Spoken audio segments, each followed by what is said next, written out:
Hello, everyone. Good afternoon, and welcome to Trollheim with your host, Rabbi Anibal. Thank you so much for being there. Thank you so much for tuning in, and thank you for all your messages. So, welcome, Lori. Welcome, Shelly. Welcome, Brenda, Rocky, David, Amparo. Welcome all. I'm glad you guys liked the class with Cantor Leslie. Yes, it was.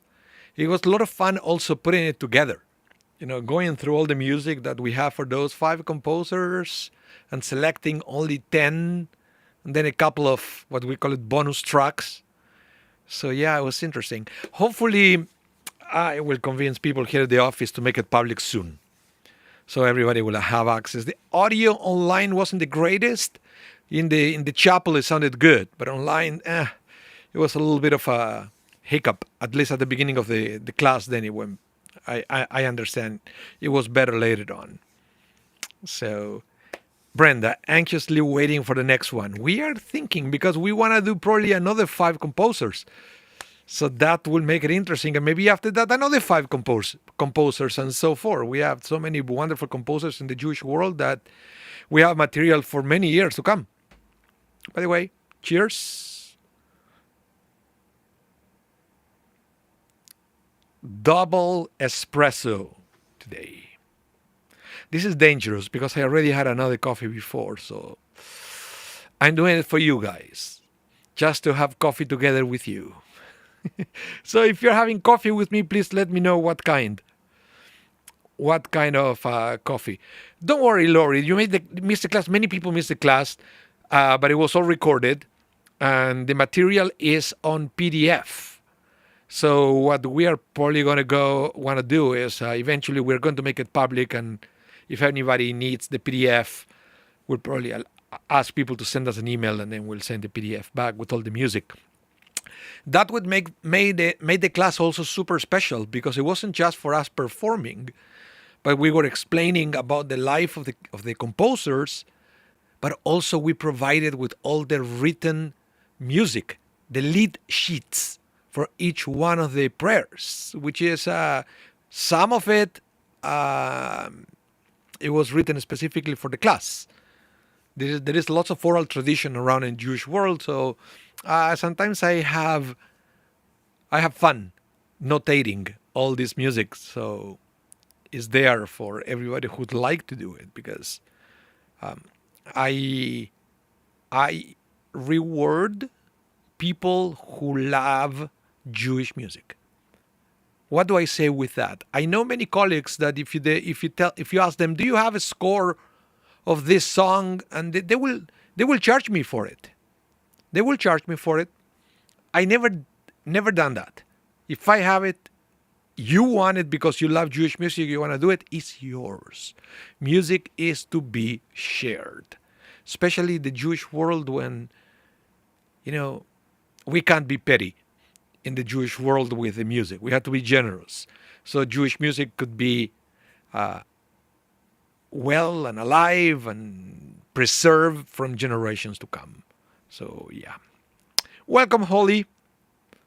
Welcome, Randy. Brenda says, Zim's high notes.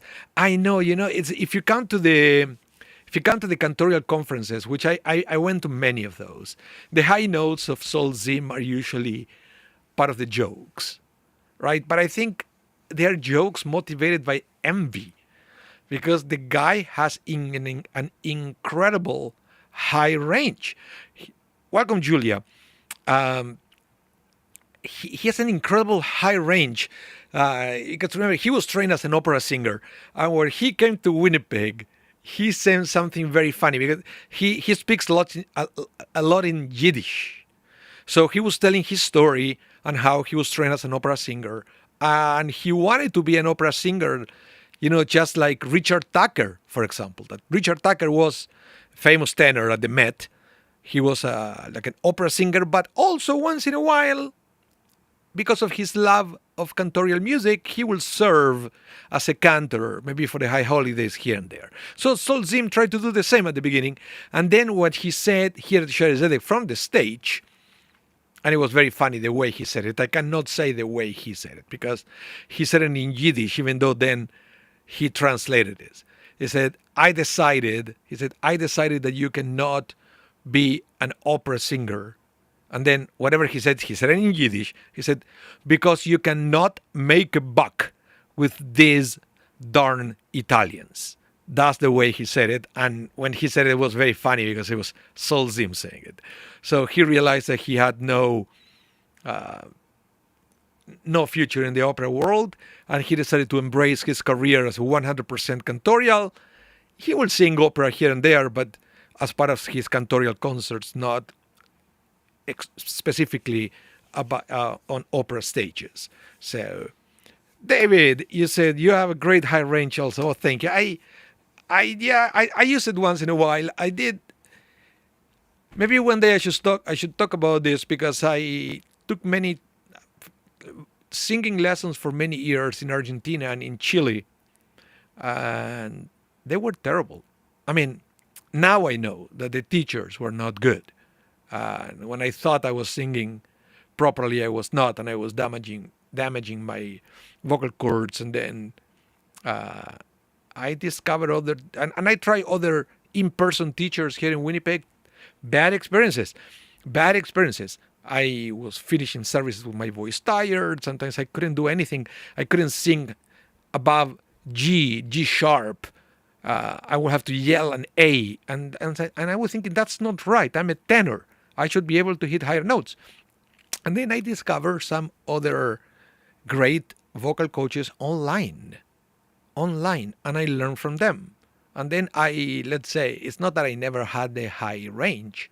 I was able to unlock it, right? It's like playing a video game when you can unlock characters or stages, something like that. So I unlock it by, believe it or not, online lessons.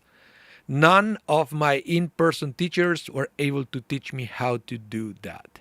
But maybe another day, I can tell you more about this. I think it's fascinating because people don't pay attention to the possibilities of online learning enough.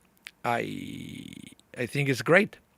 And the techniques on teaching online have improved a lot since we have video cameras and better quality over the internet on the audio and things, so you can do a lot of things, even teaching somebody how to sing. Welcome, Ariel Lee. Welcome to the class. You're not late. This is the chit-chat part until everybody's around. Okay, so we're going to study about Parshat Beshalach. Yes, Brenda, here we are online. You see, the technique, the tools available to us to teach online have changed. And it's a fact. It's a fact. And, long ago, I don't know if you remember the times when you wanted to study long distance, it will be something that it will be mailed to you. Remember those days? That you can study things that they will mail you the material and then you have to review it. And then if there were any feedback or exams, I think you have to write it down, put it in a mail and send it. Not anymore. Things are, Okay, maybe I should use more my high notes. I will start experimenting on a Friday, maybe, to see if I can find something to do. And because I'm not singing on the high holidays anymore, because I'm going to the family service, so I don't have an opportunity to sing those high notes for this complex composition for the high holidays. Yeah. Okay. The class for today, the Parsha, is Beshalach, and we also, if we have time, we are going to cover a little bit of Tu Bishvat, that is coming is Sunday night and Monday, and it's the new year of the tree, and we're going to see what it is. So, but before that, let's go to this week's Parsha because there is something very interesting. This is the time where, remember the Red Sea split for the Israelites. They were able to cross to the other side, and then the Shirat Hayam, because there is the big singing and the first liturgical composition written by the Israelites, and this is historical. It's historical. If you come to synagogue during the week, you will hear the daily minyan that we sing it every day. As yashir Moshe uvenei Israel et hashira azot l'Adonai vayomru lemor. It's from this week's parsha. But what I want to talk to you is something that happened after they crossed to the other side of the Red Sea. Egypt, long gone. Long gone. The Egyptians who chased after the Israelites, drowned. Okay, not a problem anymore. Now they're moving to the next stage. Again, back like a video game, right? You pass the stage. Now you have you have to fight a boss now. What is the boss here is Amalek. It's the first nation to attack the Israelites after they crossed the Red Sea. In their journey into the Promised Land. Okay? Okay. Ariel Lee, so you take mail-in courses. Yeah, you see. But you got a degree. Good for you. Good for you. Yeah. So, let's read this one. This is the battle against Amalek. And there is something very unique about this. Still miraculous, but the miracle is very interesting. It said that the Israelites were attacked by Amalek. A lot of things I've written about this. I don't want to go into who is Amalek, what Amalek represents. Irrelevant for now. For now. I mean, in this context. I want to share with you what Moses did and why the miracle was presented in this way. Okay, let me read for you and then I'm going to comment. It says, Moses said to Joshua, pick some troops for us and go out and do battle with Amalek. Tomorrow I will station myself on the top of the hill with the rod of God in my hand. Remember that Moses was walking around with the staff, they call it the rod of God. It's something very Kabbalistic, supposedly with a lot of power in it, in the rod itself. So Moses had it in his hand. So it said, Joshua, tomorrow I will station myself on top of the hill with the rod of God in my hand. Joshua did as Moses told him and fought with Amalek, while Moses, Aaron, and Hur went up to the top of the hill. Then, whenever Moses held up his hand, Israel prevailed. But whenever he let down his hand, Amalek prevailed. But Moses' hand grew heavy. So they took a stone and put it under him, and he sat on him, while Aaron and Hur, one on each side, supported his hands. Thus, his hands remained steady until the sun set. Now, this is a very interesting thing. What is the miracle here? The miracle is there was a war, there was a battle, so only when Moses was holding his hands up, right? So I will have to show you like this, right? Holding I guess the staff will be in one hand, but he has the two hands up. While his two hands were up, the Israelites down the valley were winning. Whenever Moses' hands were tired, so he had to lower it, the Israelites were losing the battle. So you could clearly see that Amalek was overcoming them. So what happened is, Moses, Aaron, and Hur quickly realized this. So it's okay, let's plan something to help you, Moses. So they bought this kind of an improvised chair, a rock, and then on top of that, they help Moses to keep his hands up. Now, before I continue with this is typical Moses.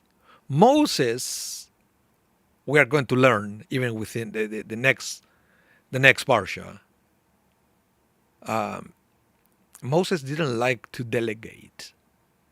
We're going to see it in Parshat Yitro when we get the Ten Commandments. So usually the Ten Commandments still the show. But Parsha Yitro also said that Yitro, Moses' father-in-law, came to visit and realized that Moses was working non-stop, judging the Israelites. And Yitro said, are you nuts? He said, you're going to burn out. What you have to do is to delegate, train other people so they will know how to judge people, and then give them the easy cases, and then you will take only the difficult ones. Don't be a fool. So you see, we read all this, That's hold on a minute. We have a troll here. I will delete it. Okay, good. Now, poof, bye to the troll. So Yitro had to teach Moses how to delegate. This is the same. Moses tried to do it all himself, and then he failed. He failed, and because of that, Amalek was winning, and that probably means that many Israelites were killed because Moses didn't ask for help from the beginning. Okay, we are already learning something very interesting, because as soon as the other two guys helped him, they were winning right away.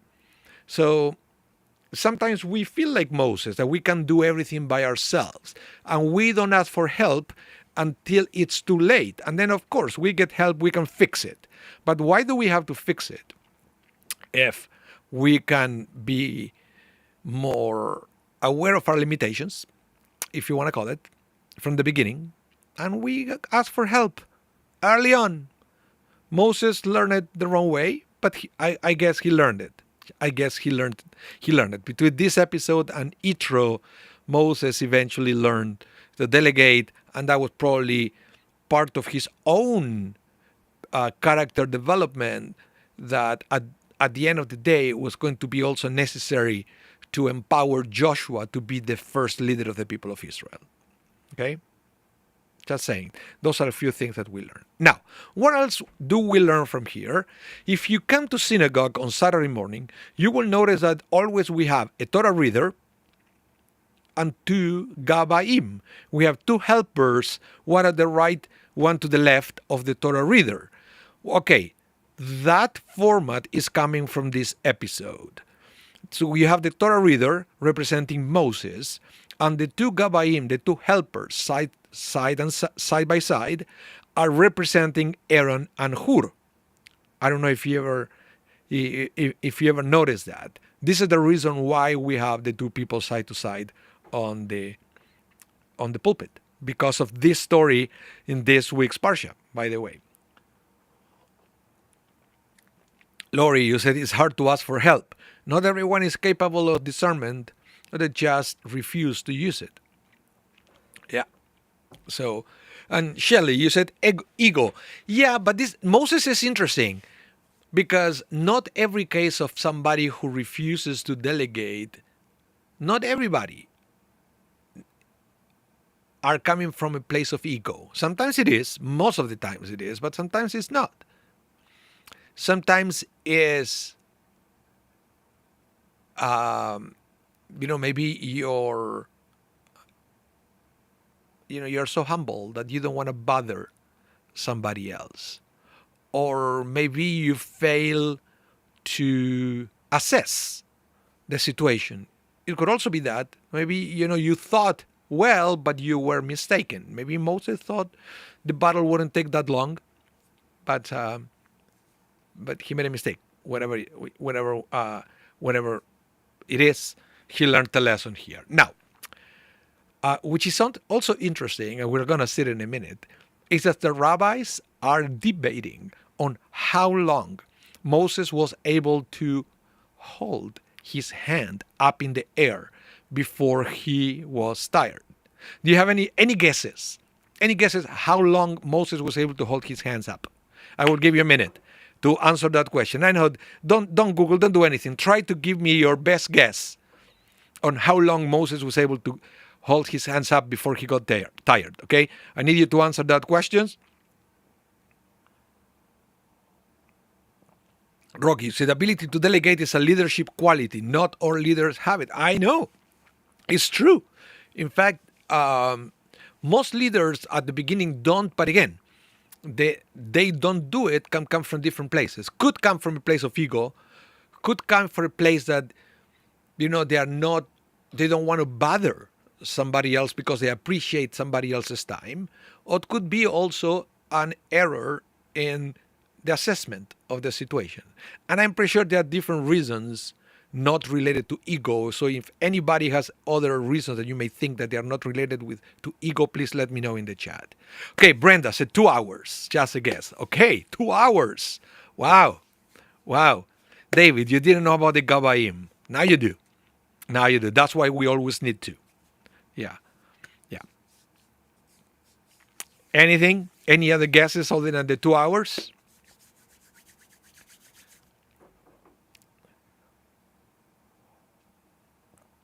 Okay. Let's go to the next. Look at this. Listen to this.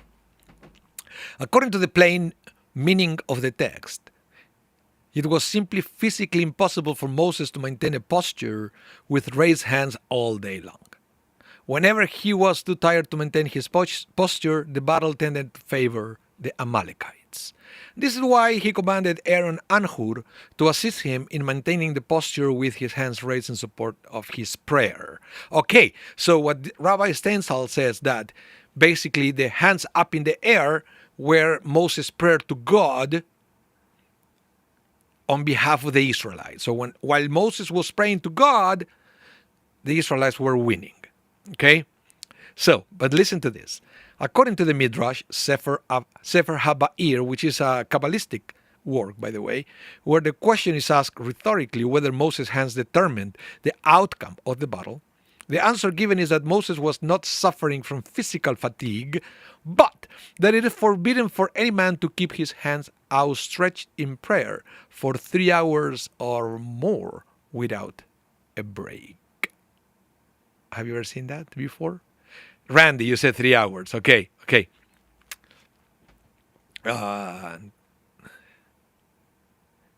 Yeah, 3 hours. You see, Rabbi Adin Stensals, he confirmed it's 3 hours, but he actually said something very interesting, that according to the Sefer HaBa'ir, analyzing this story, he said that no person should keep his hands outstretched in prayer for 3 hours or more without a break.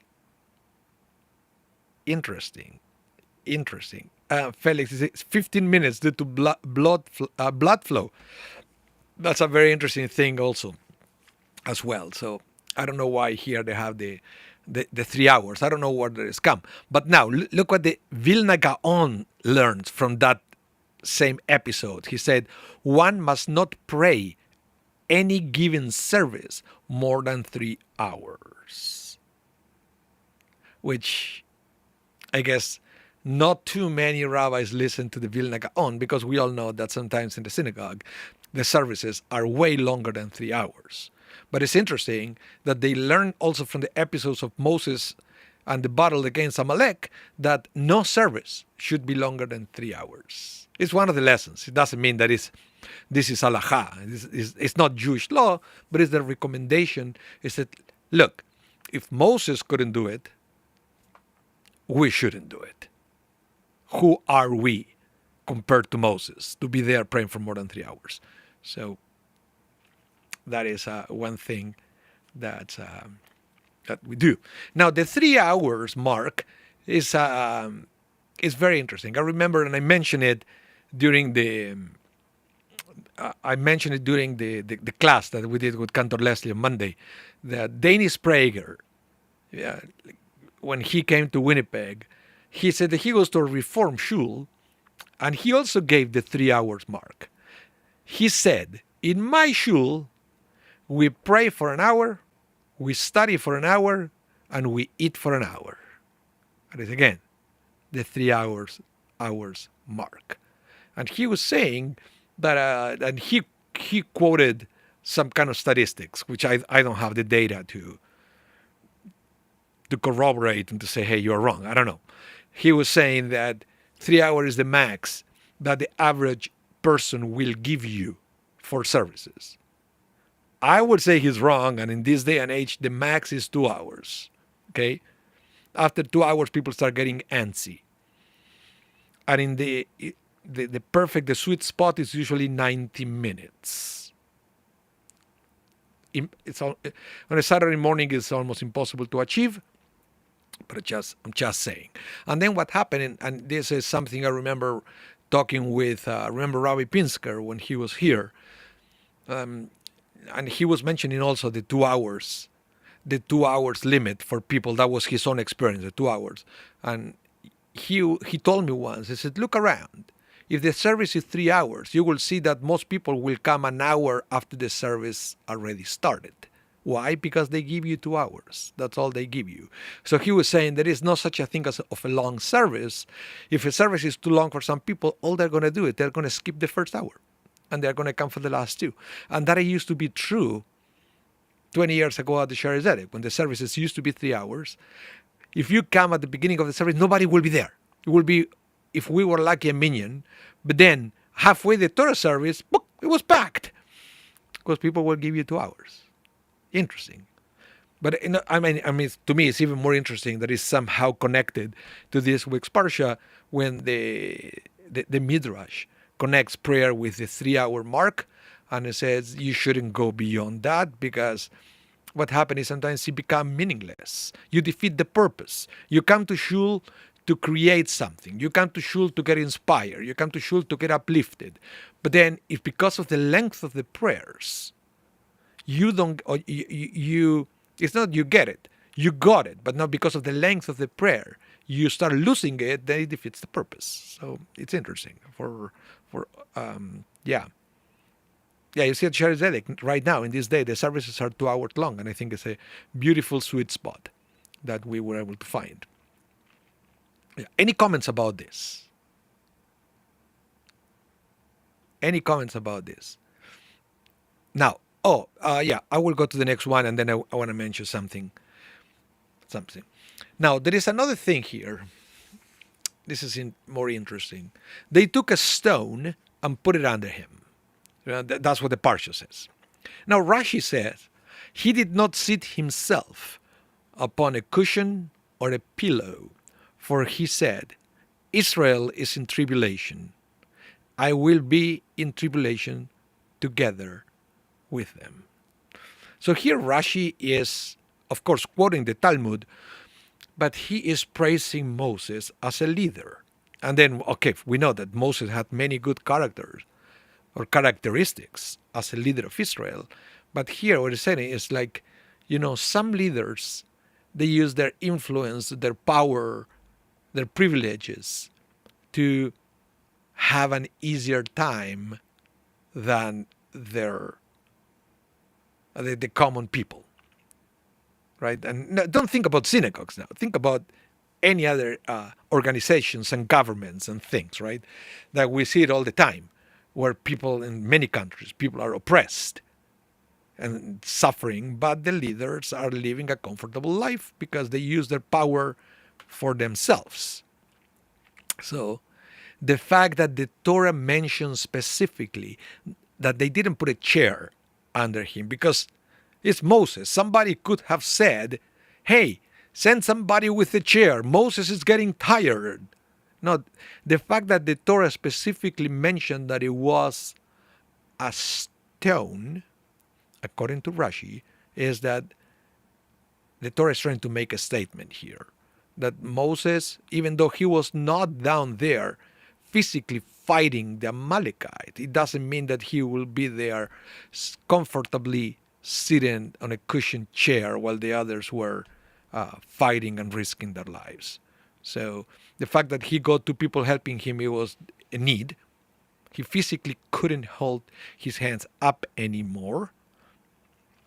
But the way he did it, I think is very interesting, and we don't talk nearly enough about this thing on Moses.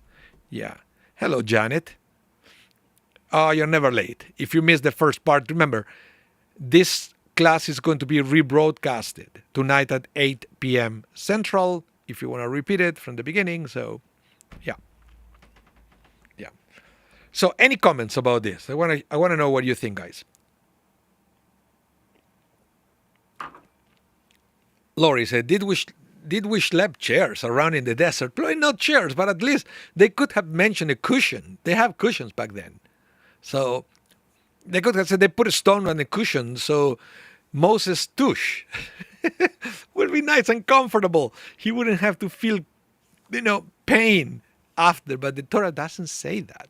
And that is a huge statement. It's talking about now, sometimes this goes to Moses' resume at the end, that he wouldn't be a leader that will use, the public resources to be more comfortable than the rest.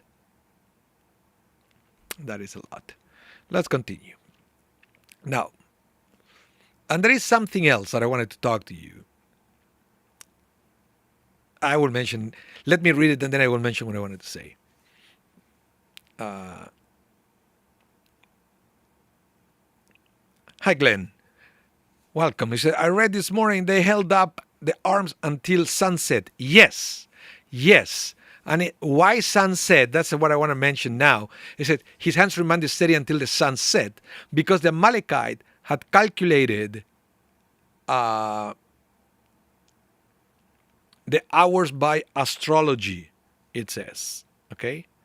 Calculated the hours by astrology, as to which hour they will prove victorious.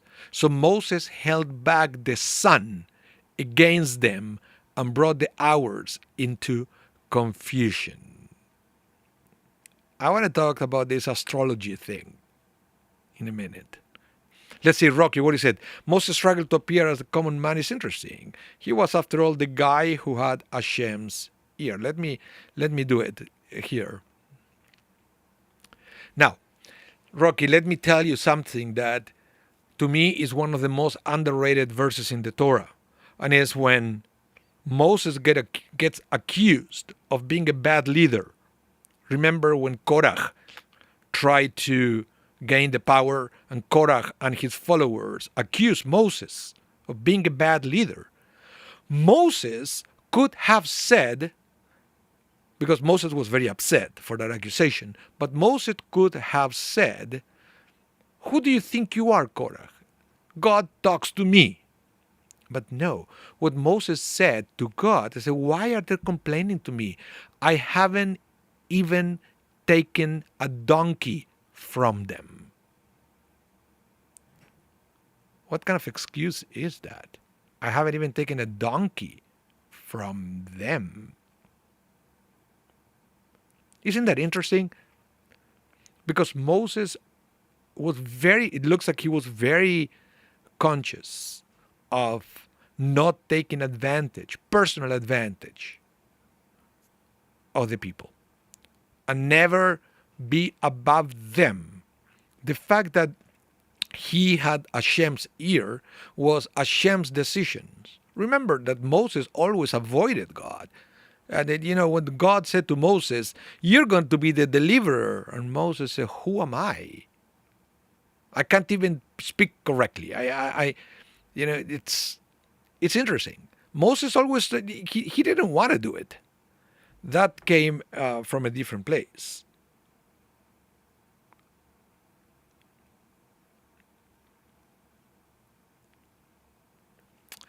So, yeah.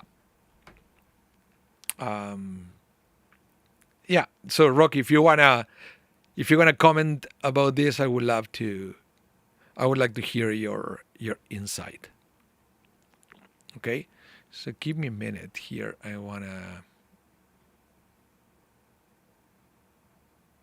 Okay. So I want to go back to this and talking about the Amalekites and the fact that the Midrash Tanhuma is mentioning the word astrology. So I want to bring it, and the question is, what do we Jews, what should we think about astrology? What's your opinion about astrology?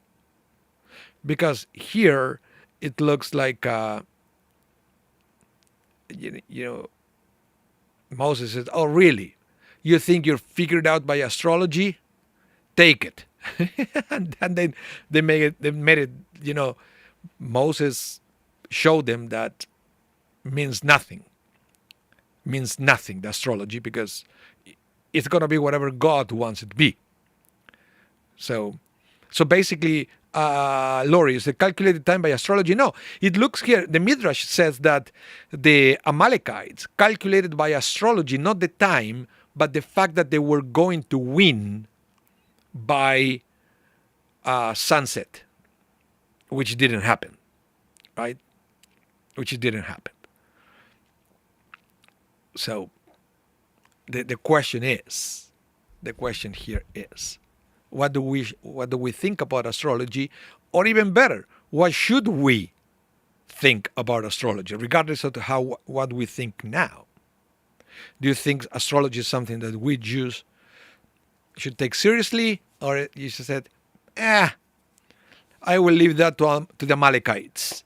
What do you think? And I mentioned this because in my recent trip to Sarasota in Florida for a wedding, I went to shul, and after Kiddush, they have a beautiful Torah class taught by one of the congregants. Is a rabbi. I mean, it's not the rabbi of the congregation. It just happened to be a rabbi. So he taught a class about this, about astrology and Judaism, and he asked people around the table to share, what's the relationship with astrology, and it went all the way from to one woman, for example, that she was saying that she has a computer and she makes all these charts based on astrology, and she knows what to do, and she advises other people. It was very interesting, very interesting. So I would like to, no, not astronomy, astrology. Astrology is the where you will use to calculate horoscopes and stuff like that. That is astrology. Right? Astrology is consulting sometimes, not a psychic, but somebody who will read the planets to tell you the outcome of things. And so, Janet, you said, I don't believe in astrology, as God said those are for other nations, as He set us apart. Okay. But Janet, you also said Kabbalah seems to be deep into astrology. Yeah, you see, it's very interesting. Very interesting. And let me give you the short answer here.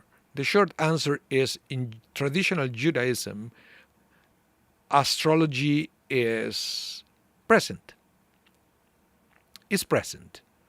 And we have cases in the Talmud where astrology is listened to. We don't have cases where people followed the advice of astrologers, but it's like the story of the daughter of Rabbi Akiva, that an astrologer said to her that she was going to die, that like a snake was going to kill her, and she at home by mistake killed the snake with a hairpin. Okay, by mistake. So Rabbi Akiva, the one who said that astrology has no effect over Jewish people, he asked her, okay, what did you do different today? And then she said, well, what I did different is I gave tzedakah. And then what he said is, oh, that's why the snake didn't bite you and you were able to kill the snake, because tzedakah saves you from death. But it seems to imply that Rabbi Akiva actually took the words of the astrologers seriously. So, yeah. Glenn said, we follow the moon. Yeah, but that is to calculate the months, and it's more about the mathematical order of the universe, not necessarily to guess or to predict outcomes. That's what astrology, that's what we are discussing here, using astrology as a tool to predict outcomes. Okay? So the rabbi seems to be kind of, if you go to the Talmud, in kind of an agreement that there is certain level of predictability in astrology, but nothing compares to the power of God that can completely change that if it's in God's will. Okay? That is what seems to be the thing, to the point that I want to, the Torah brings a little bit of things that we should get away from. So, for example, Leviticus, do not turn to ghosts that do not inquire a familiar spirit. Okay, so we know from there that go to ask the dead is forbidden. And then, said you should not eat anything with its blood. You shall not practice divination or soothsaying. But it seems to be, using pieces of cadavers to do that, to practice divination. But it doesn't say anything specifically about astrology. Now, there is a famous episode that is when God told Abraham that he was going to be the father of many nations. There is a beautiful midrash that's you can go and read it in the book of Genesis. God said to Abraham, "Come out of the tent and look at the sky and look at the stars." And then, all of a sudden, why would God ask Abraham to look at the stars? Perhaps Abraham did believe in astrology. Perhaps Abraham did see in the stars that he wouldn't be able to be the father of many nations. And that's why Abraham was depressed. But God said to Abraham, "Go outside, look at the stars if you can count them." Almost like saying, you think you figured out, you think you understand the stars. You can't. You can't even count them. So, no, you're going to be the father of many nations. Doesn't matter what the stars are telling you. Okay? So I read that as a big statement on our approach with astrology. If God said to Abraham, look at the stars, they're not telling anything. Listen to me, not to the stars. That's the way I understand that. Okay? So, and the Torah specifically mentioned that it's not allowed for us to talk to the dead, which is another issue. I know some people do it, but the Torah specifically says no. Okay? Now, I want to wrap up the topic with two main and almost opposite opinions within Judaism. And I mentioned these two because they were almost contemporary, Nachmanides and Maimonides, both from the Middle Ages. Okay? Both from the Middle Ages. The Nachmanides will say that one may not ask an astrologer about the future, since this act is not Jewish. It seems to reject the Jewish idea that everything comes from God. Okay?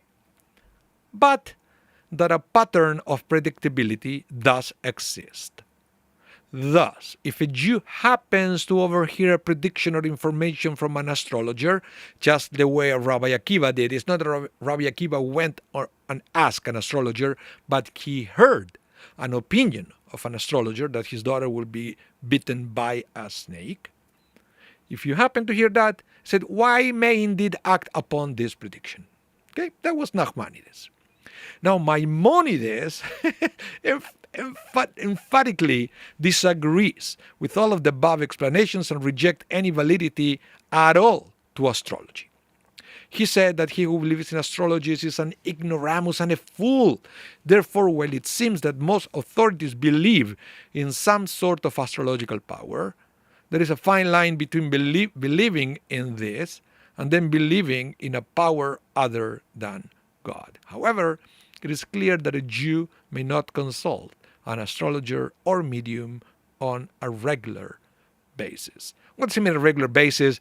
Let's say it happened to me once. Went to a birthday party and the host had a great idea to bring a psychic that it was making quick readings to people, and it was fun. It was fun. Technically, it would be halachically like you shouldn't do it, but it was there. It was for fun. Okay, let's just go and do it, right? And even Maimonides said, okay, maybe there is some kind of thing that you may be able to predict looking at the stars, maybe, but that's not a Jewish thing to do. We don't need that. All we need is faith in God. You don't need to go look at that. Okay? So, yeah. Holy, you said perhaps God wanted Abraham, to see God's reach even to the stars. Yeah, maybe he wanted Abraham to see beyond, not just in the stars to look at the future, but to look beyond the future. Just, that is much more to the universe, just to look up, just to see what is going to happen tomorrow. And And then Lori said, aren't we on the other side of Haley's comment? I have no idea. I don't know. So that's what I wanted to say about that. And before we run out of time, I wanted to talk a little bit about Tu Bishvat because it's coming on Sunday. Okay, we have 10 minutes until the end of the class. So I want to present a little bit of a reminder of what Tu Bishvat is and how we celebrate Tu Bishvat in these days. Okay, so the Torah says on the book of Leviticus, when you enter the land and plant various kinds of fruit trees, you are to regard its fruits as forbidden. Okay? For 3 years it will be forbidden to you and not eaten. In the 4th year, all its fruits will be holy for praising Hashem. So 3 years you can't touch it. On the 4th you have to take all the fruit, bring it to the temple as an offering. But only in the 5th year you might eat its fruit, so that it will produce even more for you. I am Hashem, your God. Brenda, you said Chag HaIlanot. Yeah, that's one of the ways we call it, Chag HaIlanot. But it's interesting because in Hebrew it's Rosh Hashanah LaIlan, to the tree. That Chag HaIlanot is a modern concept, the festival of the tree, plural. It's New Year of the tree, the single tree. We are going to see in a minute. So, summarizing this text from Leviticus, the Torah here details regulation associated with fruit trees. Any fruit that grows on a tree during the first 3 years after it has been planted is called orla and is forbidden for consumption, but technically it's 4 years because remember the 4th is to the temple. We don't have the temple, so the 4th year we cannot eat it even in these days. So now this is very important because this is not just for Israel. If you plant fruit trees in your backyard, you have to follow this law. So you're not allowed to eat the fruit until year number 5. Okay? So if you move to a house, for example, new house, you, as a Jew, you technically have to ask the owners, when did you plant those trees? Right? Because it's regardless if you planted them or somebody else, you have to wait until that tree goes through a 5-year cycle of blossoming before you're allowed to eat the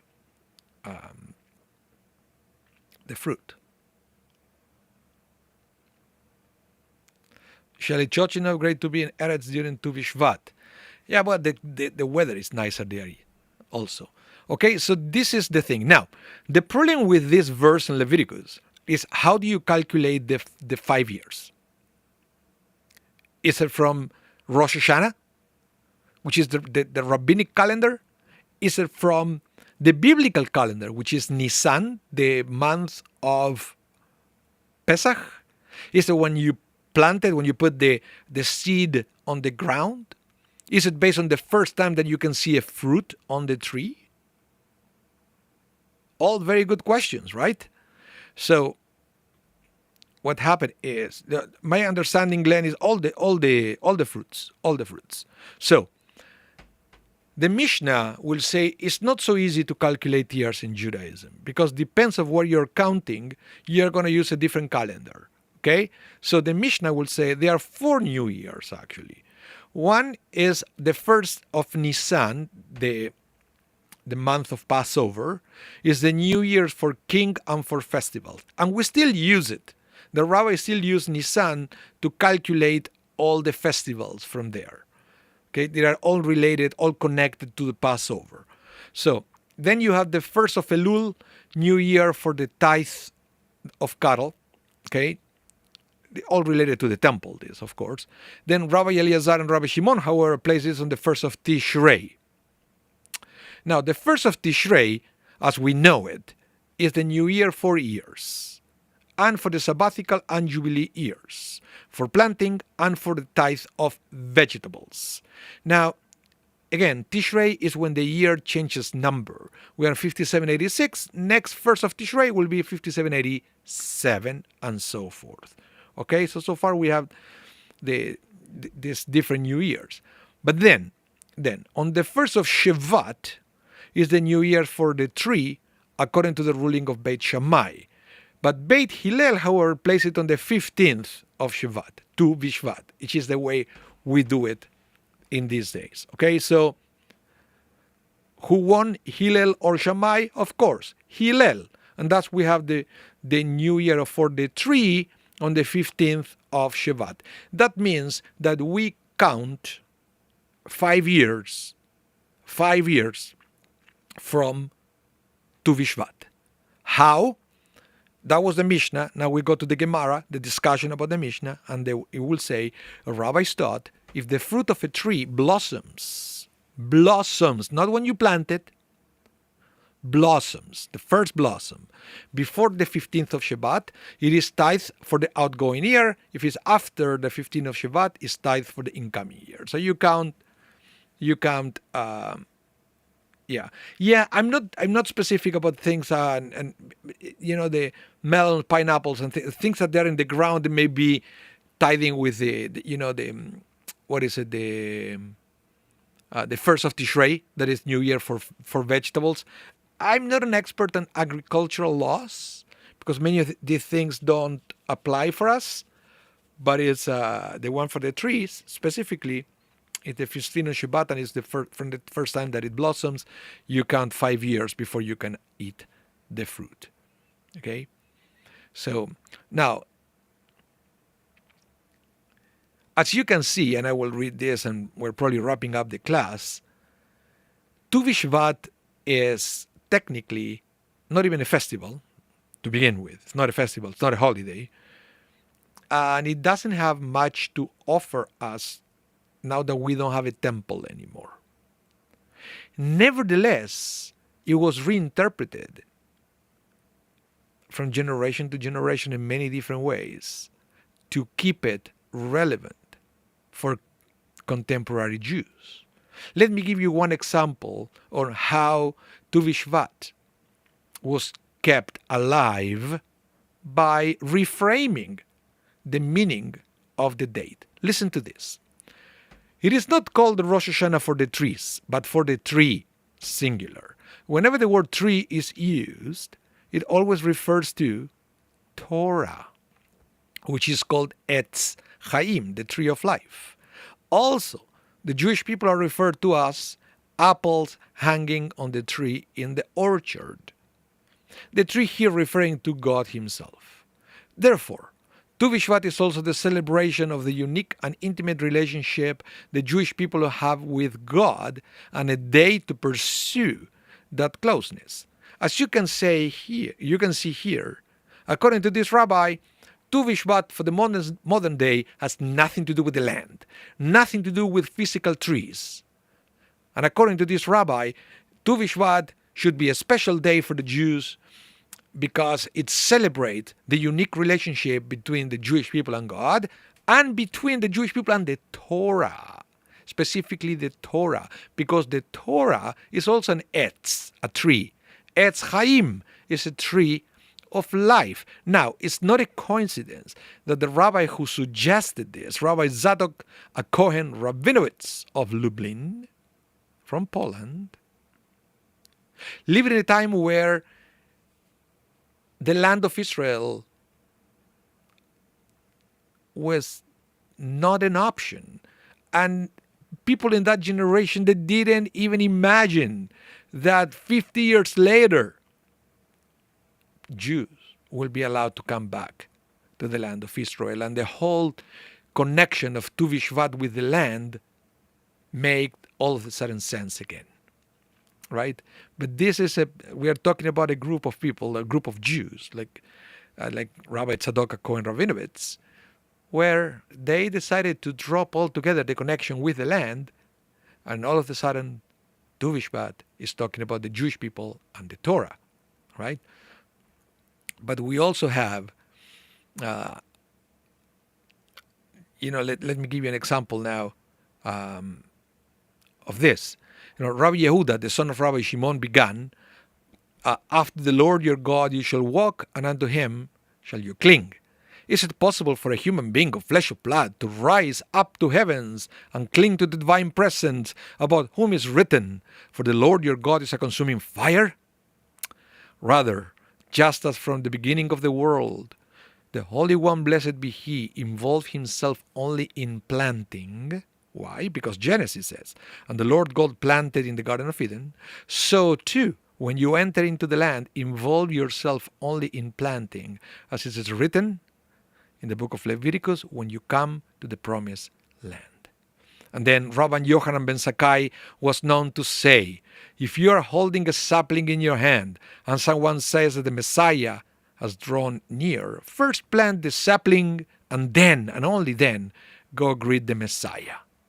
So you can see that in both cases, it seems that one is understand tree planting as a holy act. So it's not that because we connect the tree with the Torah, that we should drop altogether our connection with the land, because we have lots of traditional sources reminding us how important nature is and how important planting is.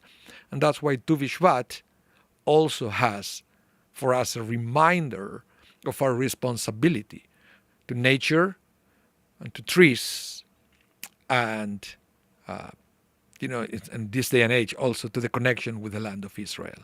So, yeah. Okay, so thank you everyone for tuning in today. Thank you for your wonderful presence and participation and all your wonderful comments. Okay, so somebody asked if it's me this Friday. No, it's going to be Cantor Leslie. Cantor Leslie is going to be leading Friday night this coming week. So please come and support her or connect online. And if you are in town this coming Saturday, we are going to have Tu Bishvat Seder at the Shari. Oh, because there is some people it's a Kabbalistic thing to do, to have a Seder similar to the Passover one. So we are going to do something like that during the Kiddush after services on Saturday. But it's also Shabbat Shira. Well, we read the song of the Red Sea, so the service will be musically enhanced. And there is also family service. So if you know young kids sending our way, we're going to have family service as well, this thing. Okay? So thank you everyone for tuning in. Remember, thumbs up to the video. If you haven't done so, subscribe to our channels. Very important. And it's going to be rebroadcasted tonight at 8 p.m. Central. Okay? Have a wonderful rest of your day. Stay safe. Hope to see you soon. Bye, everyone.